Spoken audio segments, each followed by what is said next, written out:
Hello ಗೆಳೆಯರೇ, ನಮ್ಮ likes Bengaluru ಚಾನೆಲ್ನ ಡೈಲಿ ನ್ಯೂಸ್ ಅನಾಲಿಸಿಸ್ಗೆ ನಿಮ್ಮೆಲ್ಲರಿಗೂ ಸ್ವಾಗತ. ಇಂದಿನ ದಿನ 9ನೇ ಫೆಬ್ರವರಿಯ ಆರ್ಟಿಕಲ್ಸ್ಗಳನ್ನು ನೋಡ್ತಾ ಇದ್ದೀವಿ. ಮೊದಲನೇದಾಗಿ ಪ್ರಮುಖವಾಗಿರುವಂತಹ ಆರ್ಟಿಕಲ್ ಯಾವುದು ಅಂತ ಹೇಳಿದ್ರೆ, ಇತ್ತೀಚೆಗೆ ಚಮೋಲಿ ಡಿಸ್ಟ್ರಿಕ್ಟ್ ಅಂದ್ರೆ ಉತ್ತರಾಖಂಡಲ್ಲಿರುವಂತಹ ಚಮೋಲಿ ಡಿಸ್ಟ್ರಿಕ್ಟ್ನಲ್ಲಿ ಆದಂತಹ ಫ್ಲಾಶ್ ಫ್ಲಡ್ಸ್ನ ಬಗ್ಗೆ. ಸೊ ಈ ಆರ್ಟಿಕಲ್ನಲ್ಲಿ ಪ್ರಮುಖವಾಗಿರುವಂತಹ ಟರ್ಮಿನಾಲಜೀಸ್ಗಳನ್ನು ನಾವು ನೋಡ್ಕೋಬೇಕಾಗುತ್ತೆ. ಇದು ನಿಮಗೆ ಪ್ರಿಲಿಮ್ಸ್ ಪರ್ಸ್ಪೆಕ್ಟಿವ್ಲಿ ತುಂಬಾ ಇಂಪಾರ್ಟೆಂಟ್ ಆಗುತ್ತೆ. ಟರ್ಮಿನಾಲಜಿಗೆ ಸಂಬಂಧಪಟ್ಟಂತೆ ಮೊದಲನೇದಾಗಿ ನೀವು ಫ್ಲಾಶ್ ಫ್ಲಡ್ಸ್ನ ಬಗ್ಗೆ ಅರ್ಥ ಮಾಡ್ಕೊಳ್ಬೇಕಾಗುತ್ತೆ. ನಂತರದಲ್ಲಿ ಗ್ಲೇಷಿಯಲ್ ಲೇಕ್ ಅಂದ್ರೇನು, ಮತ್ತೆ ಯಾವ ರೀತಿ glacial lake out bus flooding ಇಂದ ಉತ್ತರಾಖಂಡ್ನಲ್ಲಿ ಫ್ಲಡ್ ಆಯಿತು ಅನ್ನೋದು. ಅಷ್ಟೇ ಅಲ್ಲದೆ ಇಲ್ಲಿ ಪ್ರಮುಖವಾಗಿ ನೋಡ್ಕೊಳ್ಬೇಕಾಗಿರೋ ಕಾನ್ಸೆಪ್ಟ್ಸ್ಗಳು ಯಾವುದು ಅಂತ ಹೇಳಿದ್ರೆ, ಹೈಡ್ರೋ ಎಲೆಕ್ಟ್ರಿಕ್ ಪವರ್ ಪ್ರಾಜೆಕ್ಟ್ಸ್ ಇದೆಯಲ್ಲ, ಅದನ್ನು ಯಾವ ರೀತಿ ಕ್ಯಾಟಗರೈಸೇಷನ್ ಮಾಡ್ತಾರೆ ಅನ್ನೋದು. ಅಂದರೆ small hydro electric projects, medium hydro electric projects, ಈ ರೀತಿ ಯಾವ ರೀತಿ ಕ್ಯಾಟಗರೈಸೇಷನ್ ಮಾಡ್ತಾರೆ. ನಂತರ ಸೆಂಟ್ರಲ್ ವಾಟರ್ ಕಮಿಷನ್ ಅಂದ್ರೇನು ಮತ್ತು ಅದರ ಕರ್ತವ್ಯಗಳೇನು ಅಂತ ನೋಡಬೇಕಾಗತ್ತೆ. ಮೊದಲನೇದಾಗಿ ಫ್ಲಾಶ್ ಫ್ಲಡ್ಸ್ ಅಂದ್ರೆ ಏನು ಅಂತ ನೋಡೋಣ. ಸೊ ಯಾವಾಗ ನೀರಿನ ಮಟ್ಟ ಒಂದು ಹಂತದಿಂದ ಮತ್ತೊಂದು ಹಂತಕ್ಕೆ ಸಡನ್ ಆಗಿ ರೈಸ್ ಆಗುತ್ತೆ ಅಥವಾ ವಾಟರ್ ಲೆವೆಲ್ ಸಡನ್ ಆಗಿ ರೈಸ್ ಆಗುತ್ತೆ, ಅದನ್ನು ನಾವು ಫ್ಲಾಶ್ ಫ್ಲಡ್ಸ್ ಅಂತ ಕರಿತೀವಿ. ಸೊ ಯಾವಾಗ ಈ ಥರ ವಾಟರ್ ಲೆವೆಲ್ಸ್ ರೈಸ್ ಆಗ್ಬೋದು, ಹೆಚ್ಚಿನ ಮಳೆ ಬಂದಾಗ ಅಥವಾ ಸೈಕ್ಲೋನ್ಸ್ಗಳು, ಹುರಿಕೇನ್ಸ್ ಬಂದಂಥ ಸಂದರ್ಭಗಳಲ್ಲಿ ಅಥವಾ ಮಂಜಿನ ಗಡ್ಡೆ ಕರಗದಂಥ ಸಂದರ್ಭಗಳಲ್ಲಿ ಸೊ ಈ ಥರ ಫ್ಲಾಶ್ ಸರ್ಜ್ ಆಗುವಂಥ ಸಂದರ್ಭಗಳಿರುತ್ತೆ. ಮತ್ತು ಫ್ಲಾಶ್ ಫ್ಲಡ್ಸ್ನ ಪ್ರಮುಖವಾಗಿ ನೀವು ಜ್ಞಾಪಕ ಇಟ್ಕೊಳ್ಬೇಕಾಗಿರೋದು ಏನಂತ ಹೇಳಿದ್ರೆ, ಇದು ಶಾರ್ಟ್ ಡ್ಯೂರೇಷನಿಗೆ ಮಾತ್ರ ಇರುವಂಥದ್ದು, ಅಂದರೆ ಕಡಿಮೆ ಸಮಯಕ್ಕೆ ಮಾತ್ರ ಇರುವಂಥದ್ದು ಮತ್ತು ಲೋಕಲ್ ಆ ಒಂದು ಪ್ರದೇಶಕ್ಕೆ ಮಾತ್ರ ಸೀಮಿತವಾಗಿರುವಂಥದ್ದು ಆಗಿರುತ್ತೆ. ಎರಡನೇದಾಗಿ ನಾವು ಅರ್ಥ ಮಾಡ್ಕೊಳ್ಬೇಕಾಗಿರೋದು ಗ್ಲೇಷಿಯರ್ಸ್ನ ಬಗ್ಗೆ. ಗ್ಲೇಷಿಯರ್ ಅಂತ ಹೇಳಿದ್ರೇನು, ಸೊ ಯಾವಾಗ ಮಂಜುಗಡ್ಡೆ ಒಂದು ಶೀಟ್ ಅಂತ ಏನು ಕರಿತೀವಿ ಅಥವಾ ಐಸ್ ಶೀಟ್ ಸ್ಲೋ ಆಗಿ ಗ್ರಾವಿಟಿಯಿಂದಾಗಿ ಮೂವ್ ಆಗೋಕ್ಕೆ ಶುರುವಾಗುತ್ತೆ, ಅದನ್ನು ಗ್ಲೇಷಿಯರ್ ಅಂತ ಕರಿತೀವಿ. ಸೊ ಐಸ್ ಶೀಟು ಗ್ರಾವಿಟಿಯಿಂದ ಮೂವ್ ಆಗೋದನ್ನು ನಾವು ಗ್ಲೇಷಿಯರ್ ಅಂತ ಕರಿತೀವಿ. ಸೊ ಮುಂದುವರೆದು ಗ್ಲೇಷಿಯಲ್ ಮೂವ್ಮೆಂಟ್ಸನ್ನು ಯಾವ್ಯಾವ ರೀತಿಯಾದ ಲ್ಯಾಂಡ್ ಫಾರ್ಮ್ಸ್ಗಳು ಮಾಡ್ಬೋದು ಅಂತ ಹೇಳಿ ಪ್ರಿಲಿಮ್ಸ್ನಲ್ಲಿ ಕೇಳ್ಬೋದು ನಿಮಗೆ. ಸೊ ಮೊದಲನೇದಾಗಿ ಎಸ್ಕರ್ ಅಂತ ಹೇಳ್ಬೋದು, ಎರಡನೇದು kettles, ground moraine, stream, outwash plain ಮತ್ತು ಮೊರೈನ್ಗಳಲ್ಲಿ ಬೇರೆ ಬೇರೆ ರೀತಿಯಲ್ಲಿ ಡ್ರಮ್ಲಿನ್ಸ್ ಮತ್ತು ಗ್ಲೇಷಿಯಲ್ ಲೇಕ್. ಸೊ ಇತ್ತೀಚೆಗೆ ಚಮೋಲಿ ಡಿಸ್ಟ್ರಿಕ್ಟ್ನಲ್ಲಿ ಆಗಿದ್ದು ಗ್ಲೇಷಿಯಲ್ ಲೇಕ್ನ ಔಟ್ ಬರ್ಸ್ಟಿಂದ ಅಂತ ಹೇಳ್ತಿದ್ದಾರೆ. ಮುಂದುವರೆದು ಈ ಒಂದು ವಿಡಿಯೋದ ಮುಖಾಂತರ ಯಾವ ರೀತಿ ಗ್ಲೇಷಿಯಲ್ ಲೇಕ್ ಔಟ್ ಬರ್ಸ್ಟ್ ಆಗುತ್ತೆ ಅಂತ ನೋಡೋಣ. ಸೊ ಇಲ್ಲಿ ನೀವು ನೋಡ್ಬೋದು, ಇದು ಸುತ್ತಮುತ್ತ ಇರುವಂತಹ ಗ್ಲೇಷಿಯರ್ಸ್. ಸೊ ಇದು ಈ ಗ್ಲೇಷಿಯರ್ಸ್ನ ಮಧ್ಯ ಫಾರ್ಮ್ ಆಗಿರುವಂತಹ ಗ್ಲೇಷಿಯಲ್ ಲೇಕ್ ಅಂತ ಹೇಳ್ಬೋದು. ಸೊ ಯಾವಾಗ ಈ ಮಂಜುಗಡ್ಡೆ ಒಂದು ಭಾಗ ಎದುರು ಬಿಡ್ತು, ಆವಾಗ ನೀರಿನ ಮಟ್ಟ ಆಟೋಮೆಟಿಕ್ಲಿ ಜಾಸ್ತಿ ಆಗಿ ಅಲ್ಲಿನ ಸುತ್ತಮುತ್ತಲಿನ ಪ್ರದೇಶದಲ್ಲಿ ಫ್ಲಡ್ಸ್ ಆಗ್ತಿದೆ. ಸೊ ಇದನ್ನೇ ನಾವು glacial lake out burst formation ಅಂತ ಕರೆಯೋದು. ಮುಂದುವರೆದು ಗಂಗಾ ನದಿಯ ಮೇಲೆ ಅತಿ ಹೆಚ್ಚಿನ ಹೈಡ್ರೋ ಎಲೆಕ್ಟ್ರಿಕ್ ಪವರ್ ಪ್ರಾಜೆಕ್ಟ್ಸ್ ಇದ್ದು, ಅದರಲ್ಲೂ ಉತ್ತರಾಖಂಡ್ನಲ್ಲಿ ಸುಮಾರು 8 ಮೇಜರ್ ಪ್ರಾಜೆಕ್ಟ್ಸ್ ಇದ್ದು 1 ಮೈನರ್ ಪ್ರಾಜೆಕ್ಟ್ ಇದೆ. ಸೊ ಈ ನಿಟ್ಟಿನಲ್ಲಿ ಈ ಒಂದು ಫ್ಲಾಶ್ ಫ್ಲಡ್ಸ್ನಿಂದಾಗಿ ಅತಿ ಹೆಚ್ಚಿನ ಡ್ಯಾಮೇಜ್ ಜನಸಾಮಾನ್ಯರ ಜೊತೆಗೆ ಎಲೆಕ್ಟ್ರಿಕ್ ಪವರ್ ಸ್ಟೇಷನ್ಸ್ಗೂ ಕೂಡ ಆಗ್ತಿದೆ. ಸೊ ಈ ನಿಟ್ಟಿನಲ್ಲಿ ಭಾರತದಲ್ಲಿ ಯಾವ್ಯಾವ ವಿಧವಾದ ಹೈಡ್ರೋ ಎಲೆಕ್ಟ್ರಿಕ್ ಪವರ್ ಕೆಪಾಸಿಟೀಸ್ ಇವೆ ಅಂತ ನೋಡೋಣ. ಮೊದಲನೇದಾಗಿ ಮೈಕ್ರೋ ಅಂತ ಕರಿತೀವಿ, ಅವು 100 ಕಿಲೋವ್ಯಾಟ್ವರೆಗೂ ಜನರೇಟ್ ಮಾಡುತ್ತೆ. ಸೊ ಮಿನಿ ಅನ್ನೋದು 101ರಿಂದ 2000 ಕಿಲೋವ್ಯಾಟ್ವರೆಗೂ ಎಲೆಕ್ಟ್ರಿಸಿಟಿ ಜನರೇಟ್ ಮಾಡುತ್ತೆ. ಮುಂದುವರೆದು ಸ್ಮಾಲ್ ಹೈಡ್ರೋ ಪವರ್ ಪ್ರಾಜೆಕ್ಟ್ಸ್ ಬಂದು ಸೊ 25,000ವರೆಗೂ ಜನರೇಟ್ ಮಾಡುತ್ತೆ. ಅಂದರೆ 25 ಮೆಗಾವ್ಯಾಟ್ಸ್ಗಿನ ಕೆಳಗಡೆ ಬರುವಂಥದ್ದನ್ನು ನಾವು ಸ್ಮಾಲ್ ಹೈಡ್ರೋ ಎಲೆಕ್ಟ್ರಿಕ್ ಪ್ರಾಜೆಕ್ಟ್ ಅಂತ ಕರಿತೀವಿ. ಉದಾಹರಣೆಗೆ ರಿಷಿಗಂಗಾದಲ್ಲಿ ಬೆಳವಣಿಗೆ ಆಗ್ತಿರುವಂಥದ್ದು. ಮುಂದುವರೆದು 8 ಮೇಜರ್ ಪ್ರಾಜೆಕ್ಟ್ಸ್ ಇವೆ. ಸೊ ಯಾವ್ಯಾವುದು? ಲತಾ ತಪೋವನ್, ವಿಷ್ಣುಗಢ್, ತೆಹರಿ, ವಿಷ್ಣುಗಢ್ ಪಲ್ಕೋಟಿ, ನೈತ್ವಾರ್ ಮೋರಿ, ವ್ಯಾಸಿ, ಪಾಥಾಬ್ಯೂಂಗ್. ಮುಂದುವರೆದು ಯಾವ ರೀತಿ glacial burst leads massive floods ಅನ್ನೋದನ್ನ, ಚಮೋಲಿ ಕೇಸ್ ಯಾವ ರೀತಿ ಆಯಿತು ಅನ್ನೋದ್ರ ಬಗ್ಗೆ ನಾವು ಒಂದು ಸಂಪೂರ್ಣ ಮಾಹಿತಿ ಇರುವಂಥ ಒಂದು ವಿಡಿಯೋನ ಅಪ್ಲೋಡ್ ಮಾಡಿದ್ದೀವಿ. ಸೊ ಈ ವಿಡಿಯೋದಲ್ಲಿ ನಿಮಗೆ ಯಾವ ರೀತಿ ಫ್ಲಡ್ಸ್ ಆಯಿತು, ಯಾವ್ಯಾವ ಗಂಗಾ ಬೇಸಿನ್ಗಳ ಎಫೆಕ್ಟ್ ಆಯಿತು, ಇವೆಲ್ಲ ಮಾಹಿತಿ ನಿಮಗೆ ಸಿಗುತ್ತೆ. ಸೊ ಮುಂದುವರೆದು ಈ ಒಂದು ಆರ್ಟಿಕಲ್ನ ಹೈಲೈಟ್ ನೋಡ್ಬೇಕಂತ ಹೇಳಿದ್ರೆ, ಸೊ ಈ ಒಂದು ಫ್ಲಾಶ್ ಫ್ಲಡ್ಸ್ ಏನಿತ್ತು ಅವು ಗ್ಲೇಷಿಯಲ್ ಲೇಕ್ ಏನಿತ್ತು ಅದು ಔಟ್ ಬರ್ಸ್ಟ್ ಆದಂಗೆ, ನಾನು ಎಕ್ಸ್ಪ್ಲೇನ್ ಮಾಡೋ ರೀತಿಯಲ್ಲಿ ಯಾವ ರೀತಿ ಗ್ಲೇಷಿಯಲ್ ಲೇಕ್ ಮಂಜುಗಡ್ಡೆ ಬಿದ್ದದ ಪ್ರಮಾಣದಿಂದಾಗ ಆಯಿತು ಅಂತ ಅನ್ಕೊಂಡಿದ್ವಿ. ಬಟ್ ಆದರೆ ಸೆಂಟ್ರಲ್ ವಾಟರ್ ಕಮಿಷನ್ ಅವರು ಒಂದು ಕಮಿಟಿ ಸೆಟಪ್ ಮಾಡಿರೋದ್ರಿಂದ ಆ ಕಮಿಟಿಯ ಪ್ರಕಾರ ಅವ್ರು ಏನು ಹೇಳ್ತಿದ್ದಾರೆ, ಸೊ ಯಾವುದೇ ರೀತಿಯಾದ ಗ್ಲೇಷಿಯಲ್ ಲೇಕ್ ಔಟ್ ಬರ್ಸ್ಟ್ ಆಗಿಲ್ಲ, ಚಮೋಲಿ ಇನ್ಸಿಡೆಂಟ್ ಬಂದು ಲ್ಯಾಂಡ್ ಸ್ಲೈಡಿಂದ ಆಗಿದ್ದು ಅಂತ ಹೇಳ್ತಿದ್ದಾರೆ. ಸೊ ಹೀಗಾಗಿ ಸೆಂಟ್ರಲ್ ವಾಟರ್ ಕಮಿಷನ್ ಯಾಕೆ ಇದನ್ನು ಹೇಳ್ತಿದ್ದಾರೆ ಅಂತ ಹೇಳಿದ್ರೆ, ಇವರ ಕರ್ತವ್ಯದ ಪ್ರಕಾರ ಪ್ರತಿ ತಿಂಗಳು ಅವರು ಗ್ಲೇಷಿಯಲ್ ಲೇಕ್ಸ್ ಏನಿದೆ ಅದ್ರ ಬಗ್ಗೆ ಸರ್ವೆ ಮಾಡ್ತಾರೆ. ಸರ್ವೆ ಮಾಡಿ ಯಾವ ಗ್ಲೇಷಿಯಲ್ ಲೇಕ್ ಅದರ ಕೆಪಾಸಿಟಿ ಎಷ್ಟು ಅಂತ ಅಸೆಸ್ ಮಾಡ್ತಾರೆ. ಸಪೋಸ್ ಯಾವ್ದಾದ್ರು ಲೇಕಲ್ಲಿ ಈ ಥರ ಪ್ರಾಬ್ಲಮ್ಸ್ ಆಗುತ್ತೆ ಅಥವಾ ಓವರ್ಫ್ಲೋ ಆಗ್ಬೋದು ಅನಿಸಿದಾಗ ಸ್ಯಾಟಲೈಟ್ ಇಮೇಜ್ಗಳನ್ನು ಸೂಕ್ತವಾಗಿ ಪರಿಶೀಲಿಸಿ ಅದಕ್ಕೆ ಸೂಕ್ತ ಕ್ರಮಗಳನ್ನು ಕೈಗೊಳ್ತಾರೆ. ಮುಂದಿನ ವಿಷಯ ಟ್ರಬಲ್ಡ್ ಮೌಂಟೇನ್ಸ್. ಇದು ನಾವು ಆಲ್ರೆಡಿ ಡಿಸ್ಕಸ್ ಮಾಡಿರುವಂಥ ಉತ್ತರಾಖಂಡ್ ಫ್ಲಡ್ಸ್ನ ಬಗ್ಗೆನೇ. ಸೊ ಇಲ್ಲಿ ನಾವೇನು ಹೇಳೋಕೆ ಟ್ರೈ ಮಾಡ್ತೀವಿ ಅಂತ ಹೇಳಿದ್ರೆ, ಯಾವ ರೀತಿ ಒಂದು ಲ್ಯಾಂಡ್ ಸ್ಲೈಡ್ನಿಂದಾಗಿ, ಅಂದರೆ ನಂದಾದೇವಿ ಮೌಂಟೇನ್ ಒಂದು ಲ್ಯಾಂಡ್ ಸ್ಲೈಡ್ನಿಂದಾಗಿ ರಿಷಿಗಂಗಾ ಮತ್ತು ದೌಲಿಗಂಗಾ ರಿವರ್ಸ್ಗಳಲ್ಲಿ ಹೆಚ್ಚಿನ ನೀರು, ಅಂದರೆ ನೀರಿನ ಮಟ್ಟ ಜಾಸ್ತಿ ಆಯಿತು. ಇದರಿಂದ ಕೆಳ ನದಿಯ ಬುಡದಲ್ಲಿದ್ದ ಎಲ್ಲ ಜನಗಳಿಗೆ ಯಾವ ರೀತಿ ಎಫೆಕ್ಟ್ ಆಯಿತು ಅಂತ ನೋಡ್ಬೋದು. ಸೊ ಈ ಒಂದು ಆರ್ಟಿಕಲ್ನಲ್ಲಿ ನಾವು ಪ್ರಮುಖವಾಗಿ ನೋಡಬೇಕಾಗಿರೋದು ಏನು ಅಂತ ಹೇಳಿದ್ರೆ, ಎಕನಾಮಿ ಮತ್ತು ಎನ್ವಿರಾನ್ಮೆಂಟ್ ಇದರ ನಡುವೆ ನಡೆಯುವಂಥ ಲಾಂಗ್ ಸ್ಟ್ಯಾಂಡಿಂಗ್ ಡಿಬೇಟ್ ಅಂತಲೇ ಹೇಳ್ಬೋದು. ಅಂದರೆ ನಮಗೆ ಪರಿಸರ ಮುಖ್ಯನಾ ಅಥವಾ ನಮಗೆ ಎನ್ವಿರಾನ್ಮೆಂಟ್ ಎಕನಾಮಿಯನ್ನು ಉಳಿಸ್ಕೊಳ್ಳೋದು ಮುಖ್ಯವಾಗುತ್ತಾ? ಸೊ ನಾವು ಹೈಡ್ರೋ ಎಲೆಕ್ಟ್ರಿಕ್ ಪ್ರಾಜೆಕ್ಟ್ಸ್, ಬಿಕಾಸ್ ಈ ಒಂದು ಹಿಮಾಲಯ ಪ್ರದೇಶಗಳಲ್ಲಿ ಹೆಚ್ಚಿನ ರೀತಿಯಾಗಿ ಗಾರ್ಜಸ್ ಇರೋದ್ರಿಂದ, ಡೀಪ್ ವ್ಯಾಲೀಸ್ ಇರೋದ್ರಿಂದಾಗಿ ಹೆಚ್ಚಿನ ಮಟ್ಟದಲ್ಲಿ ನಾವು ಹೈಡ್ರೋ ಎಲೆಕ್ಟ್ರಿಕ್ ಪವರ್ ಪ್ರಾಜೆಕ್ಟ್ಸ್ಗಳನ್ನು ಕನ್ಸ್ಟ್ರಕ್ಟ್ ಮಾಡ್ತಿದ್ದೀವಿ. ಈ ಪ್ರಾಜೆಕ್ಟ್ಸಿಂದ ನಮಗೆ ನಾವು ಪ್ರೊಡ್ಯೂಸ್ ಮಾಡ್ತಿರುವಂಥ ಕಾರ್ಬನ್ ಡೈಆಕ್ಸೈಡ್ ಎಮಿಷನ್ಸ್ ಕಡಿಮೆ ಆಗ್ತಿದೆ ಮತ್ತು ಹೆಚ್ಚಿನ ರೀತಿಯಲ್ಲಿ ರಿನ್ಯೂವಬಲ್ ಎನರ್ಜಿನ ಪ್ರೊಡ್ಯೂಸ್ ಮಾಡ್ತೀವಿ.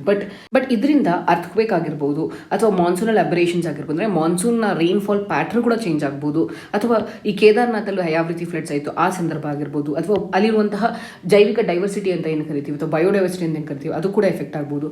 ಮತ್ತು ಅಷ್ಟೇ ಇರೋದು ಅಲ್ಲಿರುವಂಥ ಸಾವಿರಾರು ಜನ ಸಮುದಾಯಗಳಿಗೆ ಎಫೆಕ್ಟ್ ಆಗ್ಬೋದು. ಸೊ ಇವೆಲ್ಲವೂ ನಮಗಿರುವಂತಹ ಪರಿಸರ ಸಂಬಂಧಪಟ್ಟಂಥ ಕಾರಣಗಳು. ಸೊ ನಮಗೆ ಎಕನಾಮಿ ಇಂಪಾರ್ಟೆಂಟಾ ಅಥವಾ ಎನ್ವಿರಾನ್ಮೆಂಟ್ ಇಂಪಾರ್ಟೆಂಟಾ? ಸೊ ಇದನ್ನೇ ನಾವು ವರ್ಷಾನುಗಟ್ಟಲೆಯಿಂದ ನೋಡ್ಬೋದು. ನಮ್ಮಲ್ಲಿ ಕೆಲವೊಂದು ಸುಂದರ್ಲಾಲ್ ಬಹುಗುಣ ಮಾಡಿದಂತಹ ಪ್ರೊಟೆಸ್ಟ್ ಆಗಿರ್ಬೋದು, ಗೌರಾದೇವಿ ಮಾಡಿದಂಥ ಅಥವಾ ಚಿಕ್ಕೋ ಮೂಮೆಂಟ್, ಇವೆಲ್ಲವೂ ಏನು ಹೇಳುತ್ತೆ ಅಂತ ಹೇಳಿದ್ರೆ ನಾವು ಪರಿಸರವನ್ನು ಸಂರಕ್ಷಿಸಬೇಕು. ಮಾನವನ ಬೆಳವಣಿಗೆ ಏನಿದೆ ಅದು ಯಾವತ್ತೂ ಪರಿಸರದ ವಿರುದ್ಧವಾಗಿ ನಡೀಬಾರ್ದು ಅನ್ನೋದಕ್ಕೆ ಒಂದು ಉತ್ತಮ ಉದಾಹರಣೆನೇ ಉತ್ತರಾಖಂಡ್ ಫ್ಲಡ್ಸ್ ಅಂತ ಹೇಳ್ಬೋದು ನಾವು. ಒಂದು ಸರ್ವೆಯ ಮಾಹಿತಿ ಪ್ರಕಾರ ಏನು ಹೇಳ್ತಿದ್ದಾರೆ ಅಂತ ಹೇಳಿದ್ರೆ ಪ್ರತಿ 32 ಕಿಲೋಮೀಟರ್ಗೆ ಒಂದು ಡ್ಯಾಮನ್ನು ಎಸ್ಟಾಬ್ಲಿಷ್ ಮಾಡಬೇಕು ಅಂದ್ಕೊಳ್ತಿದ್ದಾರೆ ಹಿಮಾಲಯನ್ ಪ್ರದೇಶದಲ್ಲಿ. ಸೊ ಈ ಒಂದು ಪ್ರದೇಶ ಸಿಸ್ಮಿಕ್ ಆಕ್ಟಿವಿಟಿ ಅಂದರೆ ಅರ್ಥಕ್ವೇಕ್ಗೆ ಪ್ರೋನ್ ಆಗಿರುವಂತಹ ಏರಿಯಾ. ಆ ಜಾಗದಲ್ಲಿ ಯಾವಾಗ ನಮಗೆ ತೆಹರಿ ಡ್ಯಾಮ್ನ 1991ನಲ್ಲಿ ಮಾಡರೇಟ್ ಕ್ವೇಕ್ ಆಯಿತು, ಆವಾಗಲೇ ನಮಗೆ ಅರ್ಥವಾಯಿತು ಈ ಒಂದು ಪ್ರದೇಶದಲ್ಲಿ ಹೆಚ್ಚಿನ ಡ್ಯಾಮ್ಸ್ ಕನ್ಸ್ಟ್ರಕ್ಟ್ ಮಾಡಬಾರ್ದು, ಯಾಕಂದರೆ ಈ ಪ್ರದೇಶ ಸಿಸ್ಮಿಕ್ ಝೋನಿಗೆ ಒಳಪಡುತ್ತೆ ಅಂತ. ಬಟ್ ಆದರೂ ಕೂಡ ನಮ್ಮ ಹಿಮಾಲಯನ್ ಪ್ಲಾನಲ್ಲಿ ನಾವು ಪ್ರತಿ 32 ಕಿಲೋಮೀಟರ್ಗೆ ಒಂದು ಡ್ಯಾಮನ್ನು ಎಸ್ಟಾಬ್ಲಿಷ್ ಮಾಡಬೇಕು ಅಂದ್ಕೊಳ್ತಿದ್ದೀವಿ. ಸೊ ಇಲ್ಲಿ ನಾವು ಈ ಒಂದು ಪ್ರಶ್ನೆಗೆ ಕರೆಕ್ಟ್ ಉತ್ತರವನ್ನು ಕಂಡುಹಿಡ್ಕೊಳ್ಬೇಕಾಗುತ್ತೆ. ಸೊ ಈ ನಿಟ್ಟಿನಲ್ಲಿ ನೀತಿ ಆಯೋಗವು ಎನ್ವಿರಾನ್ಮೆಂಟಲ್ ಅಕೌಂಟಿಂಗ್ ಅಂತ ಏನು ಕಾನ್ಸೆಪ್ಟ್ ತೊಗೊಂಡ್ಬರುತ್ತೆ ಅದು ಉತ್ತಮವಾಗಿರ್ಬೋದು ಅನ್ನೋದನ್ನು ನಾವು ಕಾದು ನೋಡಬೇಕಾಗುತ್ತೆ. ಮುಂದಿನ ವಿಷಯ the long and short of India's ನಬಿತವಿ ಡೈಲಮಾ ಅಂತ ಹೇಳಿದರೆ, ಸೊ ಈಗ ಇತ್ತೀಚೆಗೆ ಮಯನ್ಮಾರ್ನಲ್ಲಿ ನಡೆದಂತಹ ಮಿಲಿಟ್ರಿ ಕೂಪ್, ಅಂದರೆ ಅಲ್ಲಿದ್ದಂತಹ ಡೆಮಾಕ್ರೆಟಿಕ್ ಗೌರ್ಮೆಂಟ್ ಏನಿತ್ತು ಅದನ್ನು ರೀಪ್ಲೇಸ್ ಮಾಡಿ ಮಿಲಿಟ್ರಿ ಗೌರ್ಮೆಂಟು ಓವರ್ಟೇಕ್ ಮಾಡಿದೆ. ಸೊ ಹೀಗಾಗಿ 10 ವರ್ಷಗಳ ಕಾಲದಿಂದ ಮಯನ್ಮಾರ್ನಲ್ಲಿ ನಡೆದಂತಹ ಡೆಮಾಕ್ರಸಿ ಅಥವಾ ಪ್ರಜಾಪ್ರಭುತ್ವದ ಘರ್ಷಣೆ ಈ ಮಿಲಿಟ್ರಿ ಗೌರ್ಮೆಂಟ್ ಆಕ್ಯುಪೈ ಮಾಡ್ಕೊಳ್ಳೋದ್ರ ಮುಖಾಂತರ ಎಂಡ್ ಆಗಿದೆ. ಸೊ ಹೀಗಾಗಿ ಈ ಒಂದು ನಿಟ್ಟಿನಲ್ಲಿ ಆಂಗ್ ಸೀ ಅವ್ರನ್ನ ಅರೆಸ್ಟ್ ಮಾಡಿರ್ತಾರೆ.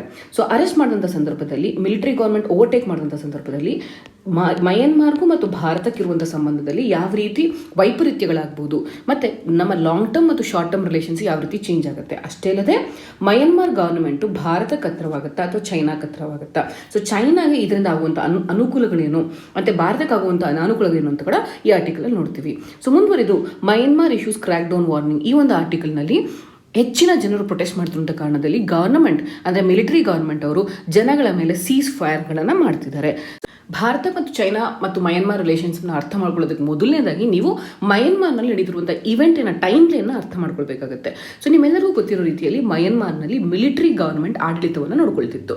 ಸೊ 50 ವರ್ಷಗಳ ಕಾಲ ಮಿಲಿಟರಿ ಗವರ್ಮೆಂಟ್ ಆದ ನಂತರ ಮೊದಲನೇ ಬಾರಿಗೆ ಪ್ರಜಾಪ್ರಭುತ್ವ ಅನ್ನೋದು ಮಯನ್ಮಾರ್ನಲ್ಲಿ ಎಸ್ಟಾಬ್ಲಿಷ್ ಆಗಿತ್ತು. ಆ ಪ್ರಜಾಪ್ರಭುತ್ವದ ಎಸ್ಟಾಬ್ಲಿಷ್ಮೆಂಟ್ ಆಗೋದಕ್ಕೆ ಹಾರಿಕಾರರೇ ಆಂಗ್ ಸ್ಯಾನ್ ಸ್ಯೂ ಕಿ ಅವರು.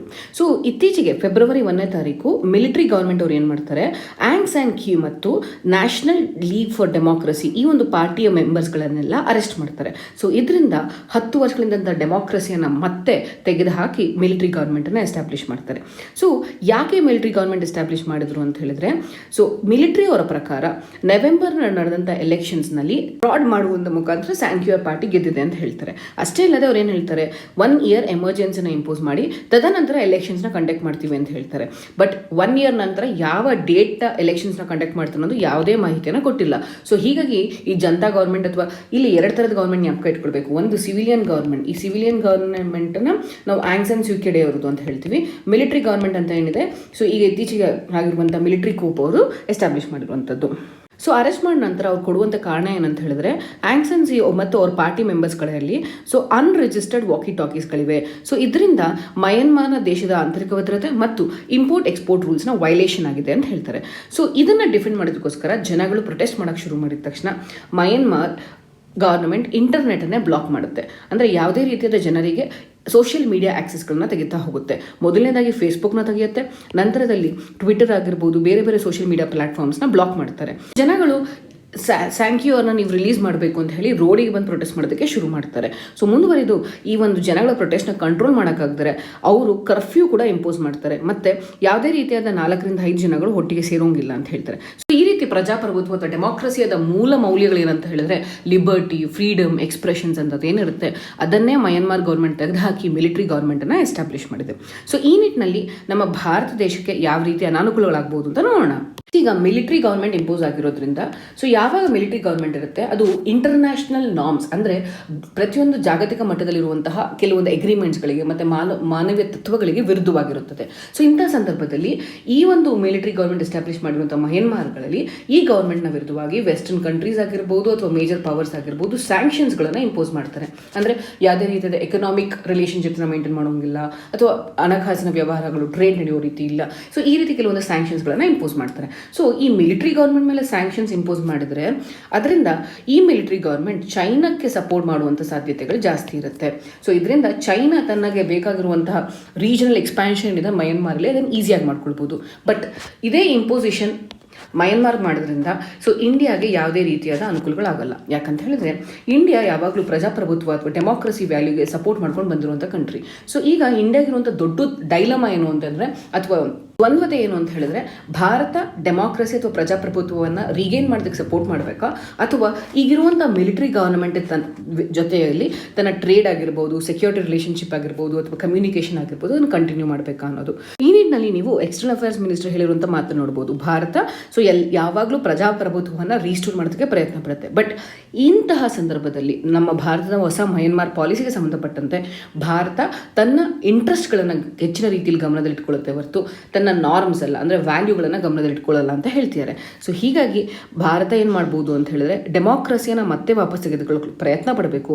ಅಷ್ಟೇ ಅಲ್ಲದೆ ಈಗಿರುವಂಥ ಮಿಲಿಟರಿ ಗೌರ್ಮೆಂಟ್ ಜೊತೆನೂ ತನ್ನ ಟ್ರೇಡ್ ಆಗಿರ್ಬೋದು, ಕನೆಕ್ಟಿವಿಟಿ ಮತ್ತು ಸೆಕ್ಯೂರಿಟಿ ಇಶ್ಯೂಗಳನ್ನು ಬೆಳೆಸ್ಕೊಳ್ತಾ ಹೋಗಬೇಕು ಅಂತ ಹೇಳುತ್ತೆ. ಮುಂದಿನ ಆರ್ಟಿಕಲ್ ನೋಡೋಣ. First steps in journey to universal health care. So ಇಲ್ಲಿ ಪ್ರಮುಖವಾಗಿ ಜ್ಞಾಪಕ ಇಟ್ಕೊಳ್ಬೇಕಾಗಿರೋಂದರೆ ಯೂನಿವರ್ಸಲ್ ಹೆಲ್ತ್ ಕೇರ್ ಏನಿದೆ ಅದು ಸಸ್ಟೈನಬಲ್ ಡೆವಲಪ್ಮೆಂಟ್ ಗೋಲ್ನ 3ನೇ ಮುಖ್ಯ ಗೋಲ್ ಆಗಿದೆ. ಅಂದರೆ ಯೂನಿವರ್ಸಲ್ ಹೆಲ್ತ್ ಕೇರ್ನ ಮುಖಾಂತರ ಪ್ರತಿಯೊಬ್ಬ ಜನಸಾಮಾನ್ಯನಿಗೂ ಈಕ್ವಾಲಿಟಿಯಿಂದ ಮತ್ತು ಕ್ವಾಲಿಟಿ ಹೆಲ್ತ್ ಕೇರನ್ನು ಪ್ರೊವೈಡ್ ಮಾಡಬೇಕು ಅನ್ನೋದು ಉದ್ದೇಶ. ಸೊ ಈ ನಿಟ್ಟಿನಲ್ಲಿ COVID-19 ಬಂದಂಥ ಸಂದರ್ಭದಲ್ಲಿ ಸೊ ನಾವು ಇದೊಂದು ಆಪರ್ಚುನಿಟಿ ಅಂತ ಕನ್ಸಿಡರ್ ಮಾಡಿ, ಯಾವುದೇ ಒಂದು ಕ್ರೈಸಿಸ್ನಲ್ಲಿ ಆಪರ್ಚುನಿಟಿ ಇದೆ ಅಂತ ಹೇಳ್ತಾರಲ್ಲ ಅದೇ ರೀತಿ COVID-19 ನಮ್ಮ ಸಿಸ್ಟಮ್ಸ್ನಲ್ಲಿ ಅಥವಾ ಹೆಲ್ತ್ ಸೆಕ್ಟರ್ನಲ್ಲಿ ಇದ್ದಂಥ ಗ್ಯಾಪ್ಸ್ಗಳನ್ನು ಐಡೆಂಟಿಫೈ ಮಾಡಿದೆ. ಸೊ ಇಂತಹ ಸಂದರ್ಭದಲ್ಲಿ ನಾವು ಇದನ್ನೇ ಒಂದು ಆಪರ್ಚುನಿಟಿಯಾಗಿ ಯೂಸ್ ಮಾಡಿಕೊಂಡು ಭಾರತ ತನ್ನ ಯೂನಿವರ್ಸಲ್ ಹೆಲ್ತ್ ಕೇರ್ನ ಬಗ್ಗೆ ಗಮನವನ್ನು ಕೊಡಬೇಕು ಅಂತ ಹೇಳಿ ಆಥರ್ ಹೇಳ್ತಿದ್ದಾರೆ. ಇದಕ್ಕೆ ಒಂದು ಉದಾಹರಣೆಯಾಗಿ ಅವರು ಥೈಲ್ಯಾಂಡ್ ಭಾರತ ಈಗಿರುವಂತಹ ಕರೆಂಟ್ GDP ಲೆವೆಲ್ ಅಂದರೆ ಪರ್ ಕ್ಯಾಪಿಟಲ್ GDP ಏನಿದೆ ಇಂಥದ್ದೇ ಸಂದರ್ಭದಲ್ಲಿ ಥೈಲ್ಯಾಂಡ್ ಕೂಡ ಯೂನಿವರ್ಸಲ್ ಹೆಲ್ತ್ ಕವರೇಜನ್ನು ಮಾಡಿತ್ತು. ಸೊ ಅದು ಯಾಕೆ ಮಾಡೋಕ್ಕೆ ಸಾಧ್ಯವಾಯಿತು ಅಂತ ಹೇಳಿದರೆ ಅವರು ಹೆಚ್ಚಿನ ರೀತಿಯಲ್ಲಿ ಪಬ್ಲಿಕ್ ಹೆಲ್ತ್ ಇನ್ಫ್ರಾಸ್ಟ್ರಕ್ಚರ್ ಮತ್ತು ಹ್ಯೂಮನ್ ರಿಸೋರ್ಸಸ್ ಅಂದರೆ ಡಾಕ್ಟರ್ಸ್ ಆಗಿರ್ಬೋದು, ನರ್ಸಸ್ ಆಗಿರ್ಬೋದು, ಪ್ಯಾರಾಮೆಡಿಕಲ್ ಪರ್ಸನ್ಸ್ ಆಗಿರ್ಬೋದು ಇವರೆಲ್ಲರ ಟ್ರೈನಿಂಗ್ ಮೇಲೆ ಇನ್ವೆಸ್ಟ್ಮೆಂಟ್ ಮಾಡ್ತು. ಸೊ ಹೀಗಾಗಿ ಥೈಲ್ಯಾಂಡ್ ತನ್ನ ದೇಶದಲ್ಲಿ ಯೂನಿವರ್ಸಲ್ ಹೆಲ್ತ್ ಕವರೇಜನ್ನು ಕೊಡೋದ್ರಲ್ಲಿ ಹೆಚ್ಚಿನ ರೀತಿಯಲ್ಲಿ ಪ್ರೋಗ್ರೆಸ್ ಆಯಿತು ಅಂತ ಹೇಳ್ಬೋದು.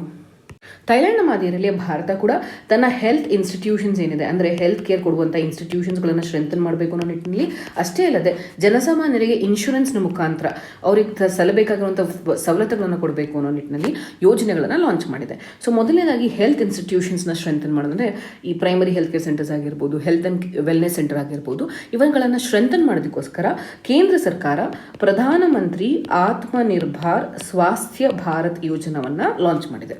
ಅದೇ ರೀತಿಯಲ್ಲಿ ಇನ್ಶೂರೆನ್ಸ್ ಕವರೇಜನ್ನು ಜಾಸ್ತಿ ಮಾಡೋದಕ್ಕೋಸ್ಕರ ಪ್ರಧಾನಮಂತ್ರಿ ಜನ್ ಆರೋಗ್ಯ ಯೋಜನೆಯನ್ನು ಲಾಂಚ್ ಮಾಡಿದೆ. ಸೊ ಭಾರತ ಯೂನಿವರ್ಸಲ್ ಮತ್ತು ಸಸ್ಟೈನಬಲ್ ಅಂದರೆ ಯಾವಾಗಲೂ ಸವಲತ್ತು ಸಿಗುವಂಥ ರೀತಿಯಲ್ಲಿ ಕಾರ್ಯವನ್ನು ನೆರವೇರಿಸಬೇಕು ಅಂತ ಹೇಳಿ ಸೊ ಹೆಲ್ತ್ ಇನ್ಸ್ಟಿಟ್ಯೂಷನ್ಸ್ನ ಪ್ರಮೋಟ್ ಮಾಡೋದ್ರಲ್ಲಿ ಅದರಲ್ಲೂ ಯಾವ ಹೆಲ್ತ್ ಇನ್ಸ್ಟಿಟ್ಯೂಷನ್ಸ್ ಜಾಸ್ತಿ ಪ್ರಮೋಟ್ ಮಾಡಬೇಕು, ಯಾವೊಂದು ಹೆಲ್ತ್ ಇನ್ಸ್ಟಿಟ್ಯೂಷನ್ಸ್ ರೂರಲ್ ಏರಿಯಾ ಗ್ರಾಮೀಣ ಪ್ರದೇಶಗಳಲ್ಲಿವೆ ಮತ್ತು ಯಾವೊಂದು ಇನ್ಸ್ಟಿಟ್ಯೂಷನ್ಸ್ಗಳು ಹೆಚ್ಚಿನ ರೀತಿಯಲ್ಲಿ ಪ್ರೈಮರಿ ಸವಲತ್ತುಗಳು ಅಂದರೆ ಈಗ ಒಂದು ಡಯಾಗ್ನೋಸ್ಟಿಕ್ಸ್ ಆಗಿರ್ಬೋದು, ಕೆಮ್ಮು, ಜ್ವರ ಈ ರೀತಿಯಾದ ಬೇಸಿಕ್ ಔಟ್ ಪೇಷಂಟ್ ಡಿಪಾರ್ಟ್ಮೆಂಟಲ್ಲಿ ನೋಡುವಂಥ ಡಿಸೀಸ್ಗಳನ್ನು ನಾವು ಪ್ರೈಮರಿ ಹೆಲ್ತ್ ಕೇರ್ ಸೆಂಟರ್ಸ್ಗಳಲ್ಲಿ ಸಾಲ್ವ್ ಮಾಡ್ಬೋದು. ಮುಂದುವರೆದು ಭಾರತದ ಆರ್ಥಿಕ ವ್ಯವಸ್ಥೆ ಈಗ ಅನುಕೂಲವಾಗಿಲ್ಲದಿರೋ ಕಾರಣದಿಂದಾಗಿ ನಾವು ಲಾರ್ಜ್ ಸ್ಕೇಲ್ ಪ್ರಾಜೆಕ್ಟ್ಸ್ಗಳನ್ನು ಇನ್ವೆಸ್ಟ್ ಮಾಡಿ ಇನ್ಸ್ಟಿಟ್ಯೂಷನ್ಸ್ಗಳನ್ನು ಡೆವಲಪ್ ಮಾಡೋಕ್ಕಾಗಲ್ಲ.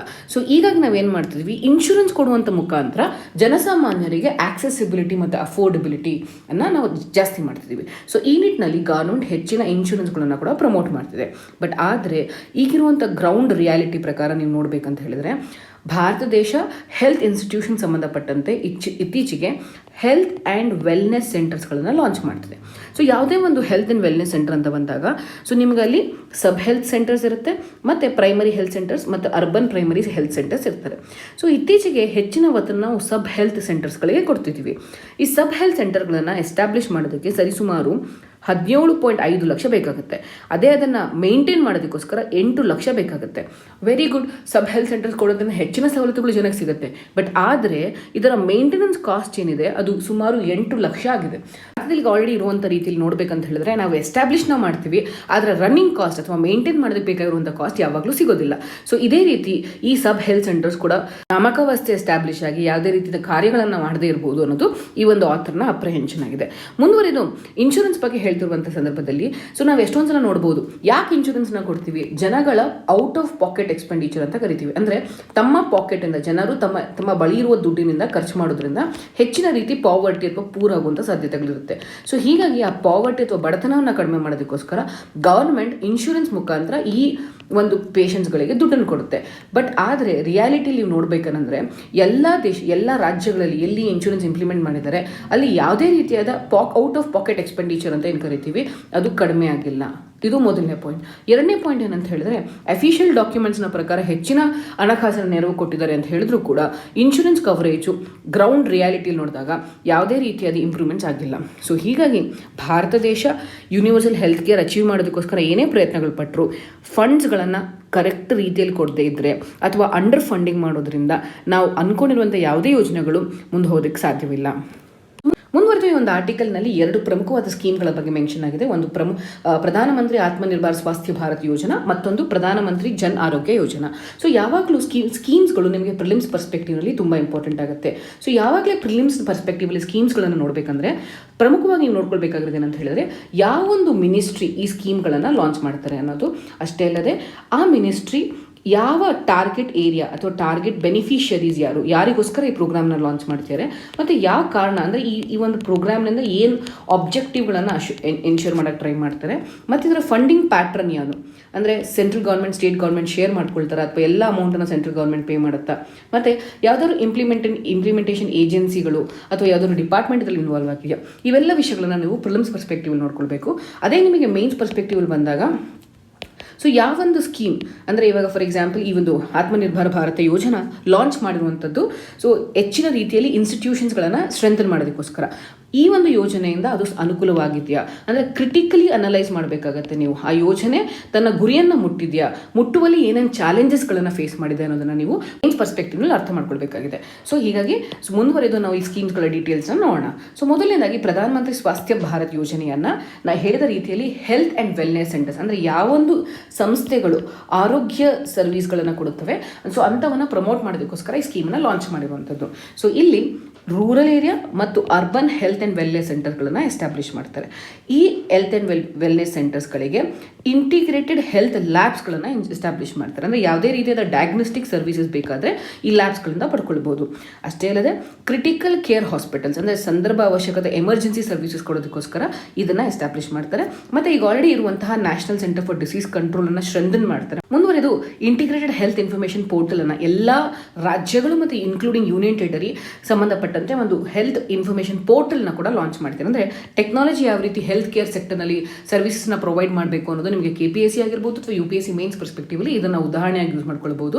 ಮತ್ತು so 15 health emergency operation centres ಕೂಡ ಎಸ್ಟಾಬ್ಲಿಷ್ ಮಾಡ್ತಾರೆ. ಮತ್ತು national institution for one health ಇದೊಂದು ರಿಸರ್ಚ್ ಪ್ಲಾಟ್ಫಾರ್ಮ್ನ ಕೂಡ ವರ್ಲ್ಡ್ ಹೆಲ್ತ್ ಆರ್ಗನೈಸೇಷನ್ ಸಹಯೋಗದೊಂದಿಗೆ ಇವ್ರು ಮಾಡ್ತಾರೆ. ಸೊ ಜ್ಞಾಪಕ ಇಟ್ಕೊಳ್ಳಿ, ಆತ್ಮನಿರ್ಭರ್ ಸ್ವಾಸ್ಥ್ಯ ಭಾರತ್ ಯೋಜನೆ ಏನಿದೆ ಯಾವುದೇ ಹೆಲ್ತ್ ಕೇರ್ಗೆ ಸಂಬಂಧಪಟ್ಟಂಥ ಇನ್ಸ್ಟಿಟ್ಯೂಷನ್ಸ್ ಏನಿವೆ ಅಂದರೆ ಸಂಸ್ಥೆಗಳೇನಿದೆ ಅದನ್ನು ಸ್ಟ್ರೆಂಥನ್ ಮಾಡೋದಕ್ಕೋಸ್ಕರ ಲಾಂಚ್ ಮಾಡಿರುವಂಥ ಯೋಜನೆ.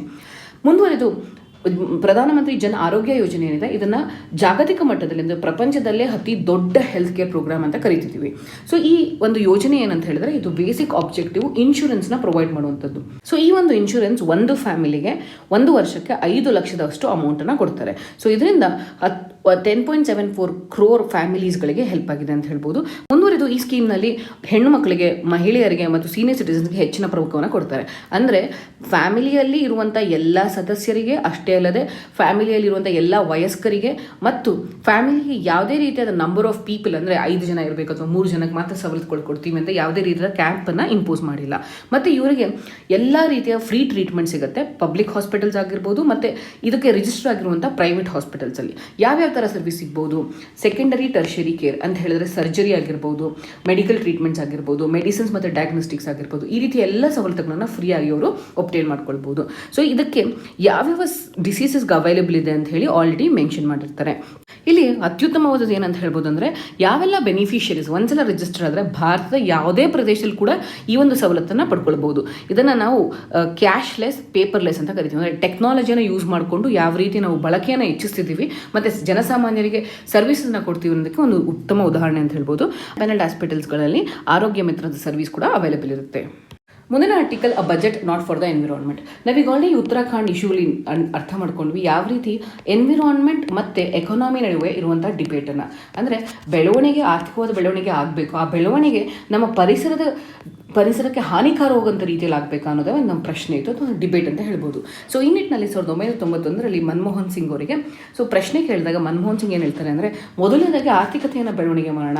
ಆರ್ಥಿಕತೆ ಯಾವಾಗ ನಮ್ಮ ಹತ್ರ ಬೆಳವಣಿಗೆ ಆಗುತ್ತೆ ಅಂದರೆ, ಯಾವಾಗ ನಮ್ಮ ಹತ್ರ ದುಡ್ಡಿರುತ್ತೆ, ಯಥೇಚ್ಛವಾಗಿ ದುಡ್ಡಿದ್ದಾಗ ನಾವು ಅದನ್ನು ಪರಿಸರದ ಮೇಲೆ ಇನ್ವೆಸ್ಟ್ ಮಾಡಿ ಅದನ್ನು ಬೆಳವಣಿಗೆ ಮಾಡೋಣ ಅಂತ ಹೇಳ್ತಾರೆ. ಬಟ್ ಆದರೆ ಇವತ್ತಿಗೂ ಕೂಡ ನಮ್ಮ ಆರ್ಥಿಕತೆ ಬೆಳವಣಿಗೆ ಆಗಿರೋ ಕೂಡ ನಾವು 2021ನೇ ಬಜೆಟ್ನಲ್ಲಿ ನೋಡ್ಬೋದು ಯಾವ ರೀತಿ ನಮ್ಮ ಎನ್ವಿರಾನ್ಮೆಂಟ್ ಸೆಕ್ಟರಿಗೆ ಅಥವಾ ಮಿನಿಸ್ಟ್ರಿ ಆಫ್ ಎನ್ವಿರಾನ್ಮೆಂಟ್ಗೆ ಬಜೆಟರಿ ಲೊಕೇಶನ್ಸ್ ಕಡಿಮೆ ಆಗ್ತಾನೆ ಹೋಗ್ತಿದೆ ಅಂತ ನೋಡ್ಬೋದಾಗಿದೆ ನೀವು.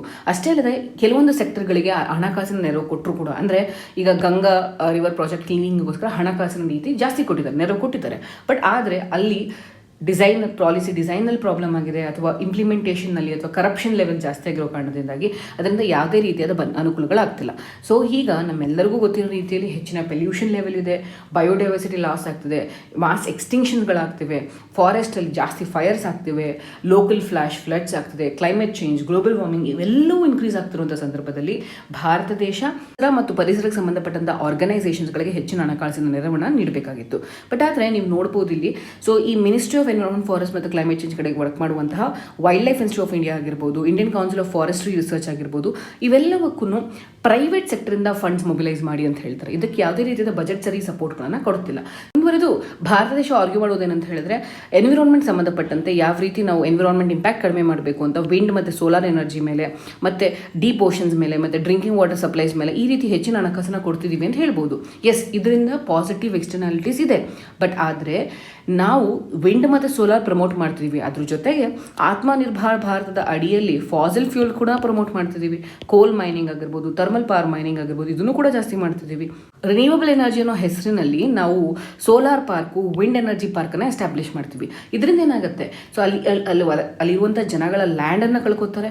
ಅಷ್ಟೇ ಅಲ್ಲದೆ ವೈಲ್ಡ್ ಲೈಫ್ ಕೂಡ ಅಲ್ಲಿಂದ ಡಿಸ್ಪ್ಲೇಸ್ ಆಗ್ತಿದೆ. ಸೊ ಇದರಿಂದ ಮತ್ತೆ ಈ ರಿನ್ಯೂವಬಲ್ ಎನರ್ಜಿ ಹೆಸರಿನಲ್ಲಿ, ಎಕಾನಮಿಯ ಹೆಸರಿನಲ್ಲಿ ಎನ್ವಿರಾನ್ಮೆಂಟ್ನ ಮತ್ತೆ ನಶಿಸ್ತಿದ್ದೀವಿ. ಸರ್ಕಾರ ಎನ್ವಿರಾನ್ಮೆಂಟ್ಗೆ ಸಂಬಂಧಪಟ್ಟಂತೆ ಹೆಚ್ಚಿನ ಅಲೋಕೇಶನ್ಸ್ನ ಮಾಡಬೇಕು. ಅಷ್ಟೇ ಅಲ್ಲದೆ ಪರಿಸರ ಸ್ನೇಹವಾಗಿ ಯಾವ ರೀತಿ ಭಾರತವನ್ನು ಸೆಲ್ಫ್ ರಿಲಯಂಟ್ ಆಗಿ ಸಸ್ಟೈನಬಲ್ ಆಗಿ ಬೆಳವಣಿಗೆ ಮಾಡಬೇಕು ಅನ್ನೋದು ಈ ಆರ್ಟಿಕಲ್ನ ಮೂಲ ಉದ್ದೇಶ. ಮುಂದಿನ ವಿಷಯ, US to rejoin United Nation human rights forum. So Trump government ಇದ್ದಂಥ ಸಂದರ್ಭದಲ್ಲಿ ಇವರು ವಿಡ್ರಾ ಮಾಡ್ಕೊಂಡಿರ್ತಾರೆ. ಮತ್ತೊಮ್ಮೆ ಬಿಡನ್ ಗೌರ್ಮೆಂಟ್ ಬಂದ ಮೇಲೆ ಇವರು ಈ ಫೋರಮ್ನ ಜಾಯಿನ್ ಆಗ್ತಿದ್ದಾರೆ. ಸೊ ಈ ನಿಟ್ಟಿನಲ್ಲಿ United Nation human rights forum ಅಂದ್ರೆ ಏನು ಅಂತ ನೋಡೋಣ. ಸೊ ಮೊದಲನೇದಾಗಿ ಇದು United nation commission on human rights ಏನಿತ್ತು, ಅದರ ಒಂದು ಪ್ರೆಸಿಡರ್ ಆರ್ಗನೈಸೇಷನ್ ಅಂತ ಹೇಳ್ಬೋದು, ಅಥವಾ ಅದರ ಒಂದು ಮಾಡಿಫೈಡ್ ರೂಪ ಅಂತ ಹೇಳ್ಬೋದು. ಸೊ ಇದು ಜಿನಿವಾ, ಸ್ವಿಟ್ಜರ್ಲ್ಯಾಂಡ್ಲಿದ್ದು. ಇದರಲ್ಲಿ 47 ಜನ ಮೆಂಬರ್ಸ್ ಇರ್ತಾರೆ. ಸೊ ಪ್ರತಿ ವರ್ಷ ಎಲೆಕ್ಷನ್ಸ್ ಮುಖಾಂತರ ಇದರ ಸೀಟನ್ನು ಫಿಲ್ ಮಾಡ್ತಾರೆ. ಸೊ ಪ್ರಪಂಚದ ಬೇರೆ ಬೇರೆ ರೀಜನ್ಸ್ಗಳಿಂದ ಎಲ್ಲ ಜಿಯೋಗ್ರಫಿಕಲ್ ರೀಜನ್ ರೆಪ್ರೆಸೆಂಟೇಟಿವ್ಸ್ ಕೂಡ ಇದರಲ್ಲಿ ಇರ್ತಾರೆ. ಸೊ ಯಾವುದೇ ಒಬ್ಬ ವ್ಯಕ್ತಿ ಎಲೆಕ್ಟ್ ಆದಮೇಲೆ 3 ವರ್ಷಗಳ ಕಾಲ ಅಲ್ಲಿ ಕೆಲಸಗಳನ್ನು ನಿರ್ವಹಿಸ್ತಿರ್ತಾರೆ. ಸೊ ಇದರ ಮೂಲ ಕರ್ತವ್ಯಗಳೇನಂತ ಹೇಳಿದ್ರೆ, ಸೊ ಯಾವುದೇ ರೀತಿಯಾದ ಹ್ಯೂಮನ್ ರೈಟ್ಸ್ ಇಶ್ಯೂಗಳನ್ನು ಅಥವಾ ಹ್ಯೂಮನ್ ರೈಟ್ಸ್ ವೈಲೇಷನ್ಸ್ ಆದಾಗ, ಈಗ ಮಯನ್ಮಾರ್ ರೋಹಿಂಗ್ಯಾ ಇಶ್ಯೂ ಆಗಿರ್ಬೋದು, ಅಥವಾ ಶ್ರೀಲಂಕಾದಲ್ಲಿ ತಮಿಳಿಯನ್ ಇಶ್ಯೂಸ್ ಆಗಿರ್ಬೋದು, ಸೊ ಯಾವುದೇ ರೀತಿಯಾದ ಮಾನವ ಸಂಪನ್ಮೂಲಗಳಿಗೆ ಸಂಬಂಧಪಟ್ಟಂಥ ಅಥವಾ ಮಾನವರಿಗೆ ಸಂಬಂಧಪಟ್ಟಂಥ ರೈಟ್ಸ್ ವೈಲೇಷನ್ ಆದಾಗ, ಸೊ ಇವರು ರೆಸಲ್ಯೂಷನ್ಸ್ಗಳನ್ನು ಪಾಸ್ ಮಾಡುವ ಮುಖಾಂತರ ಮಾನವೀಯ ಮೌಲ್ಯಗಳನ್ನು ಅಥವಾ ತತ್ವಗಳನ್ನು ಅಪ್ಹೆಲ್ಡ್ ಮಾಡ್ತಾರೆ ಅಂತ ಹೇಳ್ಬೋದು. So changes only permanent thing ಅಂತ ಹೇಳ್ತಾರೆ. ಸೊ ಅದೇ ರೀತಿಯಲ್ಲಿ ಲಾ ಎಕ್ಸಲೆನ್ಸ್ ನಿಮಗೋಸ್ಕರ ಡೈಲಿ ನ್ಯೂಸ್ ಅನಾಲಿಸಿಸ್ನ ಮತ್ತೊಮ್ಮೆ ರಿವ್ಯಾಂಪ್ ಮಾಡಬೇಕು ಅಂತ ಡಿಸೈಡ್ ಮಾಡಿದ್ದೀವಿ. ಸೊ ಹೀಗಾಗಿ ನಿಮ್ಗೆ ಅನುಕೂಲವಾಗುವಂಥ ರೀತಿಯಲ್ಲಿ ಪ್ರಿಲಿಮ್ಸ್ ಕ್ವಶನ್ಸ್ ಆಗಿರ್ಬೋದು, ಮೇನ್ಸ್ ಕ್ವಶನ್ಸ್ ಆಗಿರ್ಬೋದು, ಮತ್ತು ಇದಕ್ಕೆ ಸಂಬಂಧಪಟ್ಟಂತೆ ಪ್ರೀವಿಯಸ್ ಇಯರ್ನಲ್ಲಿ ಯಾವ ರೀತಿ ಪ್ರಶ್ನೆಗಳು ಬರ್ತಿದೆ ಅನ್ನೋದ್ರ ಬಗ್ಗೆ ನಾವು ಇನ್ನು ಮುಂದೆ ಡೈಲಿ ನ್ಯೂಸ್ ಅನಾಲಿಸಿಸ್ ವೀಡಿಯೋಗಳಲ್ಲಿ ಇನ್ವಾಲ್ವ್ ಮಾಡ್ಕೊಳ್ತೀವಿ ಅಂತ ಹೇಳ್ಬೋದು. ಇದೇ ರೀತಿ ನೀವು ನಮ್ಮ ವೀಡಿಯೋಸ್ಗೆ ಅಥವಾ ನಮ್ಮ ಚಾನಲ್ಗೆ ಸಪೋರ್ಟ್ ಮಾಡ್ತೀರಿ. ಧನ್ಯವಾದಗಳು.